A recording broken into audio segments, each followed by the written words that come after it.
অবশেষে দ্বিতীয় টেস্টের আগেই ভারতীয় দলের জন্য এলো দুঃসংবাদ। পার্থে প্রথম টেস্ট জিতে ভারতীয় দল দুর্দান্ত শুরু করলেও অ্যাডিলেডের দিনরাতের টেস্টের আগে এলো খারাপ খবর। ভারতীয় দলের তরুণ তারকা শুভমান গিল দ্বিতীয় টেস্টেও খেলতে পারবেন না। প্রথম টেস্টের আগে অনুশীলন ম্যাচে আঙুলে তিনি চোট পেয়েছিলেন। সেই চোট এখনও পুরোপুরি সারেনি বলেই জানা যাচ্ছে।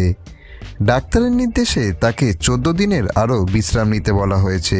এই সপ্তাহে অনুশীলন ম্যাচেও তিনি থাকবেন না, ফলে খুব সম্ভবত অ্যাডিলেতে অনুষ্ঠিত হতে চলা দ্বিতীয় টেস্টে তাকে ছাড়াই নামতে হবে টিম ইন্ডিয়াকে। শুভমান গিলের চোট কবে সারবে বা তিনি কবে ফিরবেন তা এখনও স্পষ্ট নয়, তবে ভারতের জন্য নিঃসন্দেহে এটি একটি বড় ধাক্কা। আমাদের চ্যানেলের ভিডিওগুলি ভালো লেগে থাকলে চ্যানেলটিকে অতি অবশ্যই সাবস্ক্রাইব করে দিন।